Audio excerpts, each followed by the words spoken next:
Welcome to Podcast Answers, the show where I help you start and grow your podcast.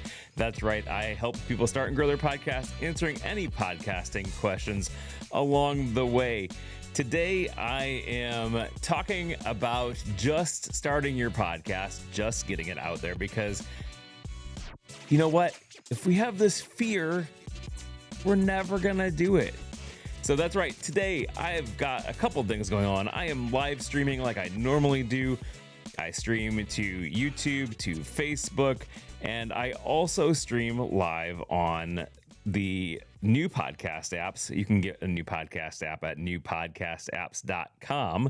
And my favorite one is Castamatic. So I would suggest using Castamatic because honestly, that is one of my favorite podcast apps. And you can listen live as I'm recording the episode. So if you have a iPhone, which I hope you do, because Apple is great, and that's my opinion. But anyways, if you have an iPhone, use Castamatic. Go ahead and download it. Try it out. You can listen to our show live. You'll get notified as I go live and as I start doing this podcast. And it's great. So you can actually be listening to me right now in your podcast app, as well as Facebook and YouTube.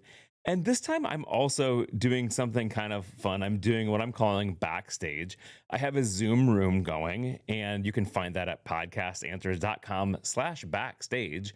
And that'll get you into what I'm calling backstage, where you can have direct access to me. I can actually bring you on the podcast, video and audio. So if you want to do that, podcastanswers.com/backstage. Today will get you on to the show with me.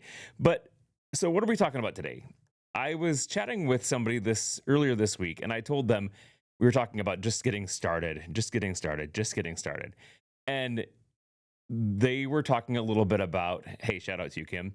They were talking a little bit and just saying how it's not perfect. So they wanted to listen to it and go over and listen to it and try to get their talk and the way that they sound perfect.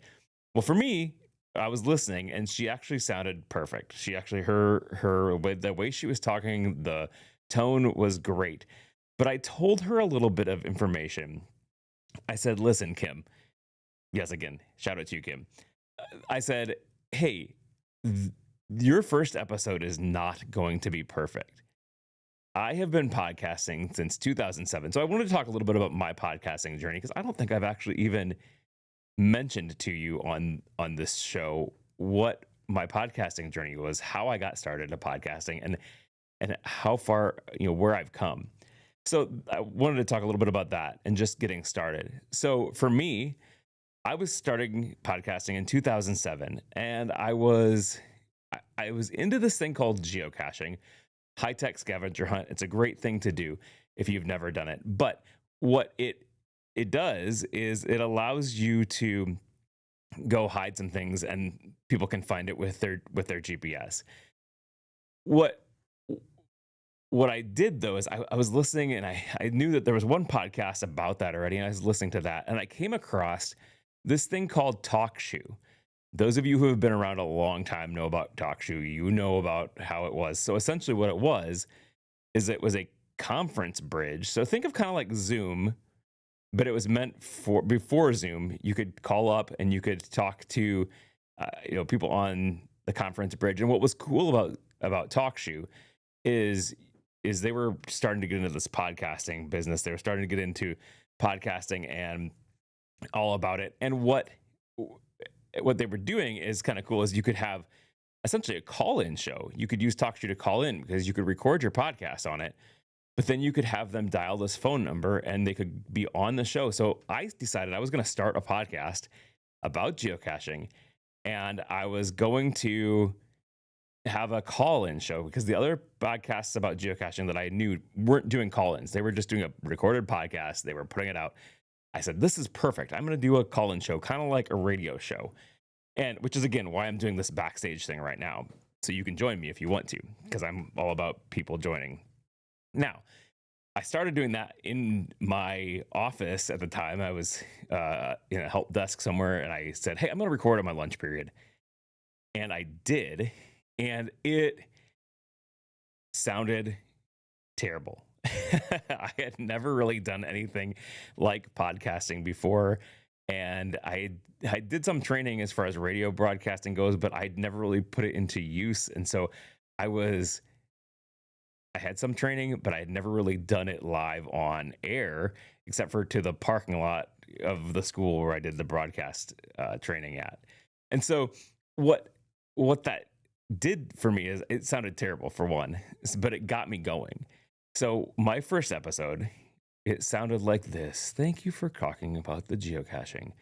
What is geocaching? The geocaching is this, and I was very monotone, and it sounded terrible. And I did the geocaching podcast for several years after that. And it went through some iterations. I got some co-hosts in there because at that point, like that's what helped me actually produce a decent podcast is having a podcast with like co-host.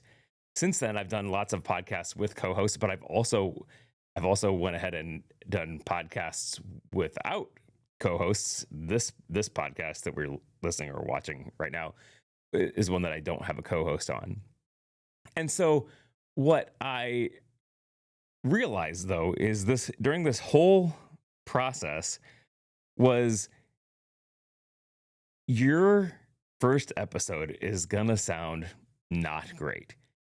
Your first episode, even if you have done podcasts before, a new podcast, your new episodes are still not gonna sound super great. They may not sound terrible, but as you go along, you're going to learn skills. You're going to learn things that help you get behind the mic better and do a better job podcasting. And so, what that's allowed me to do is to be able to say, if you wait until your podcast is perfect, and I'm using that in quotes if you're not watching the video, if you wait till your podcast is perfect, you're never going to release your podcast. You just aren't. If you always wait for the most opportune time, if you wait till you have the best equipment, if you wait till you have the best microphone, you're going to be chasing that equipment. You're going to be chasing that perfection. You're going to be chasing the perfect podcast episode, and you're never going to release your episode. So just record it. Get out there and just record your podcast episode. Now, again, if you're just joining me and you want to join my backstage, go to podcastanswers.com/backstage, and that'll get you into my Zoom meeting where I have a backstage going on and where you can chat and interact with me. But we're talking today a little bit about just getting your podcast episode out there. If you wait to do it, you're never going to be right.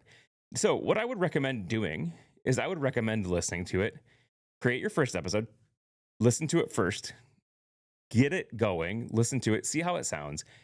It may not be perfect, but just get it out there. You can try, if you do record your first episode and you decide it's not perfect or it's 100% trash, record it again. No big deal. But don't do 10, 15, 30 takes. It's never going to be perfect. And also, this is the same reason why I don't edit my podcasts for the most part. For me, I'm a one take kind of person for that reason. Because for one, I don't, if something's going to take me a long time to do it, I'm going to get tired of it over the time. So I want to find better ways to do things. And so for me, I've always done one take type of things. The sound effects that you're hearing, these sound effects, Podcasts are cool. those things I'm putting into the show as I'm recording. I'm doing the music as I'm recording. I'm taking one take, I hit stop, I post process a little bit, then I push it out to the internet. And the reason for that is, again, because I know and if I just record and don't go live, and that's another part of the reason why I go live too, to allow you to hear the raw episode, because I know that if I know someone's listening, someone's watching, I'm going to actually do a better job at it, because I'm going to know that I really am putting out a product right away. Like I started 9 minutes and 52 seconds ago, and I know that my product is going to be good because I know that I have people listening to this episode. And so whatever it comes out as, if it's if I flub up, I flub up. I'm real. I'm not some robot, some AI guy. And also, I do it live because that allows me to have a little bit of pressure behind me. I've tried to record voiceovers. I've tried to record things where I'm not going live. And if I don't go into it with the perception of I'm hitting record, when I'm done, I'm stopping, I always mess up.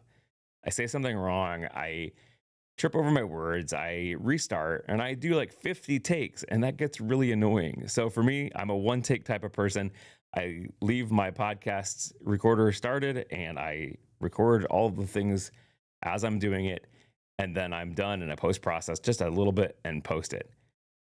So that way I can get the podcast episode out really quick, but as well as I also know that like it's not going to be perfect, but it helps me be a little bit more perfect in the way that I record, because I know that I have to be, because I'm delivering it live. Essentially, people could be watching, delivering it live.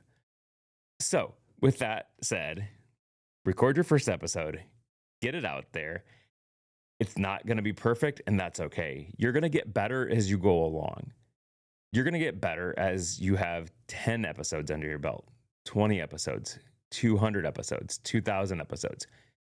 You're going to sound way better and more professional the more you do it. When you just start out, you're just learning how to do this as a hobby. You're just learning. Give yourself grace. Get out there and just do it. Guys, that is what we do. If you need help podcasting, I would love to help you. Go ahead and hit podcastanswers.com/contact. I do one-on-one consulting and help you do your podcast, all the way from consulting on how to do it to actually helping you do it, remote recording and podcast editing and production. That's me. That's what I do. And so I would love to help you with that. Again, that's podcastanswers.com/contact. We can do a one-on-one consultant, and you can hire me to do anything you want for your podcast. Also, guys, if you feel like you've gotten any value out of this podcast, I would love you to return it to me. Go to podcastanswers.com/buymeacoffee and donate back to the show. Thanks. Have a great week and keep podcasting.